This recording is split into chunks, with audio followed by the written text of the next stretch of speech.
नमस्कार, power prime आप देख रहे हैं। मैं हूं आपके साथ गुंजन। बुलेटिन की शुरुआत करेंगे बड़ी खबर के साथ। उत्तरकाशी में द्रौपदी के डांड पर रेस्क्यू और सर्च ऑपरेशन जारी है। ऑपरेशन आज भी जारी रहा। रेस्क्यू टीम ने अब तक 26 लोगों के शव बरामद किए हैं, मगर अभी भी 3 लोगों की तलाश जारी है। कह सकते हैं कि अब बर्फिस्तान में कब्रिस्तान बन चुका है।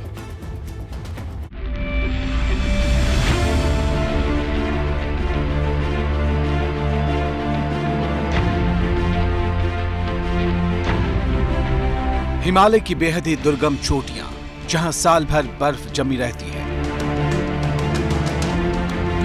यहां कुदरत इंसान के हौसले की पल पल परीक्षा लेती है। मगर एक टीम थी जो इस बर्फीले माहौल में कुदरत की चुनौतियों से लोहा लेने के लिए निकली थी। इन्हें न इस बर्फीले माहौल का डर था, न ही कुदरत की चुनौतियों का कोई खौफ। ये अपने मिशन की तरफ बढ़ रहे थे।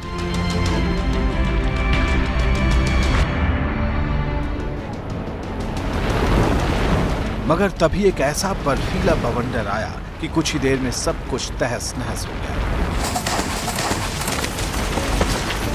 कैंप में थे हम लोग, बीकेएम 1 से आगे प्रोसीड कर रहे थे और समिट के पहले यह हादसा हुआ है। एक्चुअली समिट के पहले ठीक 8 बजे 8:30 के आसपास एक 100-150 मीटर का स्लैब एक एवलांच ट्रिगर हुआ और वो स्लैब पूरी टीम के ऊपर आ गया। टीम तीन रोप अप होकर चल रही थी। 3 टीम में तकरीबन 45 के आसपास इंस्ट्रक्टर के साथ टोटल मिला के मेंबर्स थे और ये स्लैब कोलैप्स हो गया, एवलांच ट्रिगर हो गया और पूरी की पूरी टीम विदिन 5-10 सेकेंड्स क्रेवाइसिस के अंदर चली गई। टीम के ज्यादातर सदस्य बर्फ में दब गए। न किसी को संभलने का मौका मिला, न ही कोई किसी दूसरे की मदद कर पाया। ये हिमवीर उत्तरकाशी की 18,000 फीट ऊंची चोटी को फतह करने निकले थे, मगर कुदरत ने ऐसा कहर ढाया कि 29 पर्वतारोहियों की जान चली गई। इन दुर्गम पहाड़ियों पर बर्फ में दबे लोगों को तलाशना भी आसान काम नहीं था, इसलिए एक स्पेशल टीम को कमान सौंपी गई। बर्फीले माहौल में खोजबीन में माहिर इन योद्धाओं ने एक एक कर कई शव बरामद किए। बर्फ में दबे रहने की वजह से 29 लोगों में से किसी की भी जान नहीं बच पाई। यह हादसा कई परिवार को बहुत गहरे जख्म दे गया है, ऐसे जख्म जो कभी भर नहीं पाएंगे। एबीपी गंगा के लिए उत्तरकाशी से दिग्वीर बिष्ट की रिपोर्ट। आगे बढ़ते, उत्तरकाशी के द्रौपदी डांडा से एक शव बरामद हुआ है। अल्मोड़ा निवासी अजय बिष्ट का शव बरामद हुआ है। बर्फ में दबने से अजय बिष्ट की मौत हो गई। तो लगातार वहां पर सर्च ऑपरेशन जारी है। अभी तक कुल मिलाकर 26 शव बरामद हो चुके हैं। द्रौपदी के डांडा पर भले ही कुछ पर्वतारोही जिंदगी की जंग हार गए, मगर एक शख्स ऐसे भी हैं जिन्हें कुछ महीने पहले माउंट एवरेस्ट फतह किया था। विंग कमांडर विक्रांत उनियाल ने न सिर्फ एवरेस्ट फतह किया, बगैर वहां मास्क के राष्ट्रगान भी उन्होंने गाया, मगर इन्होंने इस घटना पर दुख जताया है। बहुत ही अच्छा रहा और सारे मेमोरेबल इवेंट्स मैंने आपके साथ पूरा डिटेल में डिस्कस किए हैं। तो it was challenging, it was exciting and at the same time thrilling and it gave me all the memorable moments जो कि ता ज़िंदगी एक बहुत ही अच्छी मेमोरी के तरह मेरे को याद रहे। चुनौती किस तरीके की देखते हैं हम जब इस माउंट एवरेस्ट को फतेह करने के लिए दिल में जज्बा हो? जी, दिल में जज्बा होना बहुत ज़रूरी है, सिर्फ माउंट एवरेस्ट के लिए नहीं। कुछ भी आप कार्य अगर संपन्न करना चाहते हैं तो दिल में जज्बे के बिना नहीं हो पाएगा।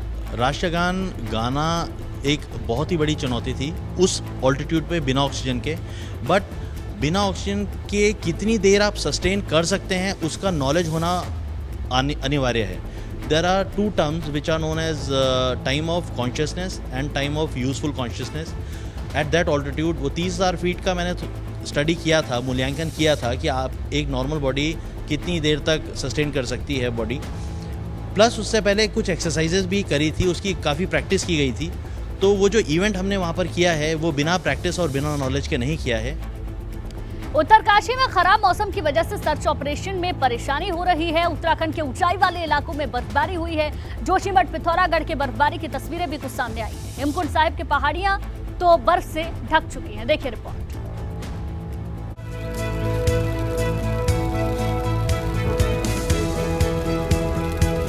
मौसम बदलने के साथ ही उत्तराखंड के पहाड़ों पर बर्फ की चादर बिछने लगी है।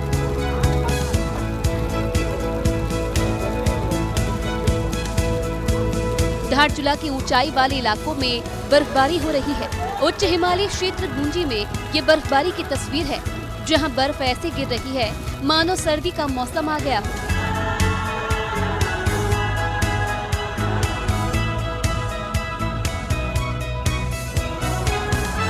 उधर जोशीमठ में बर्फबारी का ये नजारा भी खुशनुमा एहसास करा रहा है। हेमकुंड साहिब में रुक रुक कर बर्फबारी हो रही है।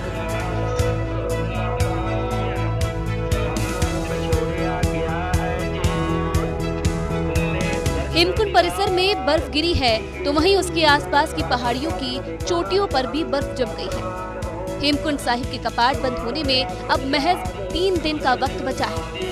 10 अक्टूबर को हेमकुंड साहिब के कपाट बंद हो जाएंगे और जाहिर है उससे पहले ही बर्फबारी होना तीर्थ यात्रियों के लिए खुशखबरी है।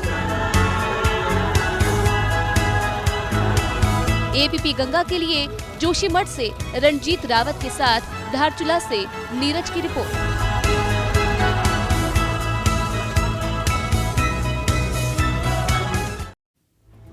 वहीं हरिद्वार पंचायत चुनाव में इस बार भाजपा का परचम लहराया है। भाजपा प्रदेश अध्यक्ष महेंद्र भट्ट ने कहा कि जिला पंचायत के बाद ब्लॉक में अपना बोर्ड बनाने जा रही है, मगर कांग्रेस भाजपा पर दल बल के जरिए चुनाव जीतने का आरोप लगा रही है। जिला पंचायत में पहली बार हम 14 स्थानों पर जीते। उसके बाद एक वातावरण ऐसा बना कि जनता का प्रेशर बड़ा काम करता है।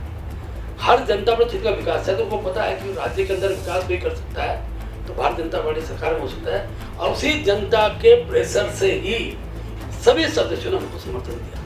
आज 36 सदस्य ये भारतीय जनता पार्टी जिला पंचायत में हमारे साथ हैं और मुझे बताने में कोई संकोच नहीं है कि विकास खंडों के अंदर 6 विकास खंड हैं तो ईश्वरीय चमत्कार होगा। जनादेश जब जनादेश के पक्ष में जनता होती है तो जनादेश का भी सम्मान होता है। भारतीय जनता पार्टी ने धनबल का प्रयोग किया है। भारतीय जनता पार्टी ने सत्ता का दुरुपयोग किया है। सत्ता का नंगा नाच वहाँ पर खेला गया है। लोकतंत्र की हत्या वहाँ पर की गई है। लोकतंत्र की पहली सीढ़ी है पंचायत। सरकार ने वहीं पर उसका गला घोट कर हत्या कर दी गई है।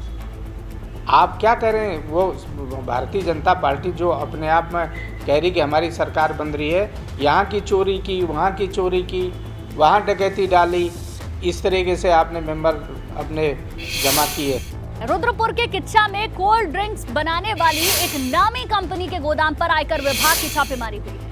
बताया ये जा रहा है कि शुक्रवार सुबह दिल्ली से आई आयकर विभाग की टीम पुलिस लाइन से फोर्स लेकर कंपनी पर छापेमारी करने पहुंची। इस दौरान आयकर विभाग की टीम गोदाम के कार्यालय में रखे कंप्यूटर सहित वहां मौजूद दस्तावेज खंगालने शुरू कर दिए गए।